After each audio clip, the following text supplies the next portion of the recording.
Steve Gamache here with another Chef Knives to Go quick look product video. This time we're looking at the Moritaka AS Supreme Series Gyuto 210mm knife. This line of knives has a core steel of Aogami or blue super carbon steel, and the heat treat rating is 64 to 65 Rockwell approximately, which is in the high end of the range for this Aogami super steel. It takes a great edge and holds that edge for a long time, nice and hard. The construction is an iron cladding with a Kudauchi or KU blacksmith finish over the top of that core steel. And Moritaka has one of the nicer KU finishes in my opinion. It's fairly smooth with just a little bit of texture to it, so it's kind of a good balance between friction when cutting and also non-stick characteristics. It's just a real nice looking KU finish. It's well done. The one characteristic also of the Moritaka knives is they have a welded steel tang that goes into the handle for longevity in that respect, welded onto the main blade, which is a nice feature. And the edge core steel, it's really hard to see on these knives the cladding line where you do see here I've got a little patina going. That's not rust or anything, just a little bit of patina going from slicing up some product on these knives, just playing with them a little bit. There's a little bit of a coating that will start to come off as you start cutting. They've got a slight small coating on the edge here, but it's hard to show it to you, but there is a cladding line between that and the core steel, but it's just so faint it's hard to see even with the naked eye unless you get it just right in the light.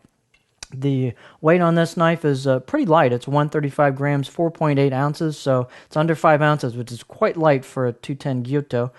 And the blade length is slightly over 210 millimeters at 212. The overall length is a little under 14 inches here. And the spine thickness at the heel point, chin, is about 3.1 millimeter coming out of the handle. It slims up just a little. And then one good thing about the Moritakas that I like, they pretty consistently have a nice taper all the way down the blade. So it thins out, and then thins out even a little bit more, kind of a good distal taper until you hit the grind, and then boom, it drops down, of course, to a point.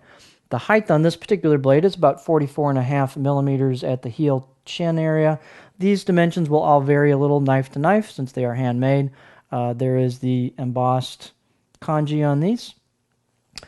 The handle is an octagonal ambidextrous U-wood buffalo horn ferrule. The fit and finish is very good on it. It does have a little hitch as far as height between the wood and the ferrule, and you can feel it a little bit. It's not a big deal. It doesn't really crop its head up when I'm using it, but if you didn't like that, you could sand it down a little bit, but to me, it's not a big deal. The handle install is very nicely done. The circumference on the handle is just slightly under 2 or under 3 inch circumference at the ferrule wood junction, which for this particular knife fits it very nicely. Despite not being real tall, the fact that you've got a little bit thinner neck and then a slightly smaller handle gives you more clearance here for your knuckles and fingers. So the knife doesn't feel short at all when using it. In fact, I was a little surprised at the height measurement. It felt taller than that. So that's what a nicely proportioned handle neck will do for you on a knife. The profile on this blade, they all are fairly flat profiles from Moritaka. This has just a good, gentle, flat profile. It's fairly flat, not completely dead flat at the heel, so you don't hit it like a dead stop when you're rocking the knife on the board. But it's an overall quite a flat profile. It's a very nice profile to work with on the board, in my opinion. The knife is quite thin at the edge. The tip on this knife goes through product extremely well. This thing really flows through products like onions, even hard, tough onions, and flows through other product very, very well. It slices nicely. It's got a good balance of not too much wedging, despite the fact that it's a little bit thicker blade, and non-stick properties. So it's not super non-stick. It's not a big wedger. It's just a good all-around type of knife with good general characteristics to it. The knife's nice and straight. The grinds are very well done. The blade roads on these, when you go to flatten them, if you do a little bit of thinning on them, the way they're ground, you can see a little bit of changes as the way they're ground here and there, and you'll kind of have to flatten that out a little bit if you do thin the knife, but it's nothing that should be too hard to do given the softer cladding on the knife. But just a very, very nice overall knife to work with. The balance point on this knife is a little in front of a pinch grip. The handles are fairly light on these, so right there, your pinch grip's slightly behind that. I'm going to try a new feature and see how this works, but I'm going to try to show you the edge profile. Excuse my hair. I'm going to try to show you the edge profile on a board if I can.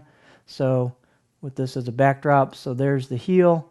And it doesn't stop dead slam flat on the board, but you get a little bit of a relief on the back part of the blade, and you get a fairly nice lift on the blade. You can get a fair amount of lift on it, not digging the tip in the board for rocking if you do rocking. So that hopefully is a good example of what the profile looks like and how it might work on the board.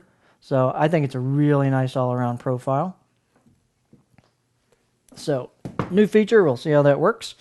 So there you have just a good example of a KU blade that's well worth the price tag in my opinion. Great steel, nice grinds, really good performer. The Moritaka AS Gyuto 210mm.